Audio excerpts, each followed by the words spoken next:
What's going on, everybody? Welcome back to TTB Ravens Media, bringing you Ravens content every single day. If you want to see that day of the Ravens content, make sure the subscribe button down below. Hit the notification bell as well if you want to get notified every single time I upload a brand new video. Now, in this video today, I'm talking about the best players that are available in free agency for the Baltimore Ravens to sign. These are my opinions. If I didn't name somebody that you think the Ravens should target, please let me know. Let me know your thoughts on all these guys and how much you think we should pay them.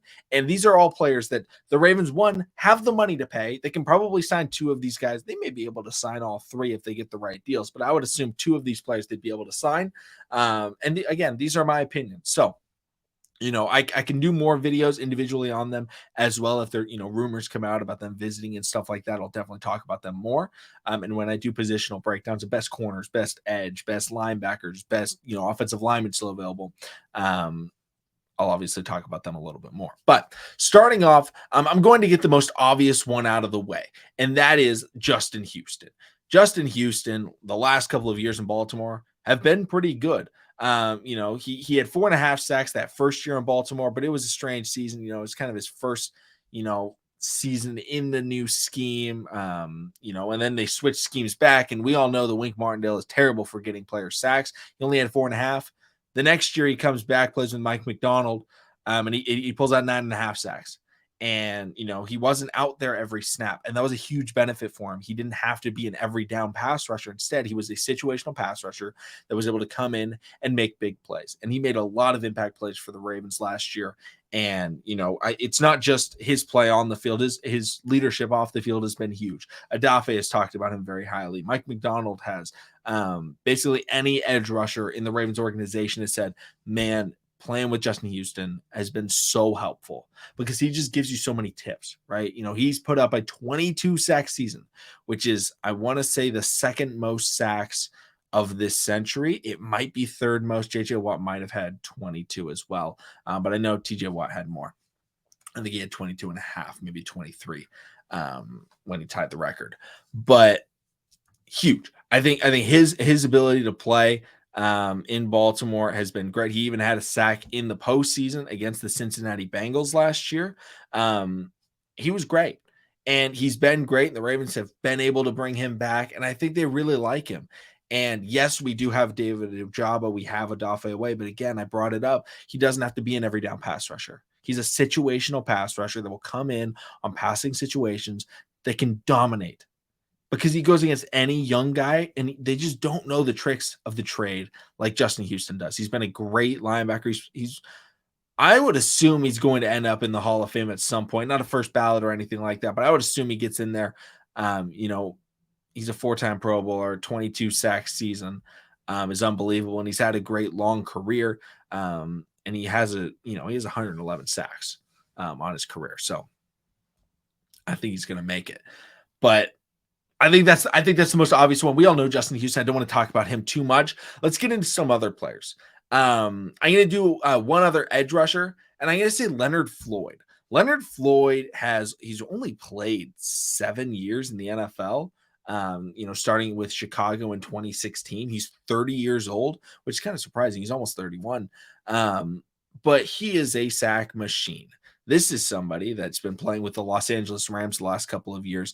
He's put him 9.5 and 9 sacks in both of those seasons. He played with the Rams for 3 years. He had 10.5 sacks 3 years ago. He's just been very consistent for them as the number 2 option, as a pass rusher. He's been the number 1 edge rusher on that team, but they have Aaron Donald, and that's going to help you. But when he was in Chicago, he was still a decent, good pass rusher. 7 sacks his rookie year. He had 4.5, 4, and 3 sacks. But again, that was when he was the only option. Him playing in Baltimore, again, he wouldn't have to be out there every play. Adafe is going to be out there as a run stopping, player, edge setter. David Ojabo is going to be out there a lot. It is a rotation. And I think, I brought it up. We could sign multiple of these guys. Leonard Floyd and Justin Houston would be a great duo to sign because they play different styles. Leonard Floyd, being the younger, more agile, but still a vet that can get things done. And then you look at, Justin Houston, you'd be able to use them like we use Justin Houston and JPP. Leonard Floyd would be a massive upgrade over JPP. And, overall, I want to look at what his expected contract is. I had it up earlier, because again, he's a pass rusher, which, has had a lot of, production. Spot Track has his expected market value at 13.7 million. The Ravens have that. They have, a little bit over $20 million in cap space. They could easily pay that. And they could sign him and just be set, and get Justin Houston on another minimum contract, or low end contract for 1 year, because Justin Houston has said, I love Baltimore, basically is what he said. If they want to have me back, he'll come back. Not a lot of teams are reaching out to him. He didn't sign with the Ravens right away last year. I think it could be a similar thing with Justin Houston again, but do not rule out Leonard Floyd. I think he could be somebody that we sign to a multi-year contract to be that situational pass rusher. A 3-year, $32 million would be the goal. Expected is 3-year, $41 million. But maybe we do just a 1-year prove it, as kind of a number one situational pass rusher, rather than being the, every down outside linebacker that he was the last couple of seasons. Finally, a player that I really like is not an edge rusher. It is a safety. And I know a lot of people are like, safety, what about corner? I think safety is a bigger need. I think we lost Chuck Clark. We need somebody that can go out there, and play a lot of snaps.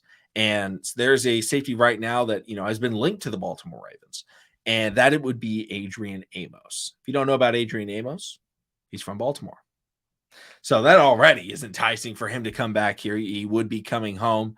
And he went to high school in Maryland as well. So, it's not like something where, he left, he was born there and he left. No. He grew up in Baltimore. And bringing him home would obviously be very cool, but he's a safety that can play. Last year he had a down year and a lot of people were disappointed in Green Bay, but he had some great years in 2020, 2021. He was a very good safety. Obviously he's not Marcus Williams. He's not Kyle Hamilton, but he would be that third safety, and his Spot Track expected annual value, his market value is like $6-7 million. That's very payable for the Baltimore Ravens. And being somebody that he can tackle, he can cover. He's not a ball hawk, but he has had at least one interception every year since 2017. And when he was playing with the Bears, he played strong safety, he played free safety, he played strong safety predominantly with the Green Bay Packers, but he was a starter. And he started every game for the last 5 seasons, and health is huge with the Baltimore Ravens, especially in that secondary.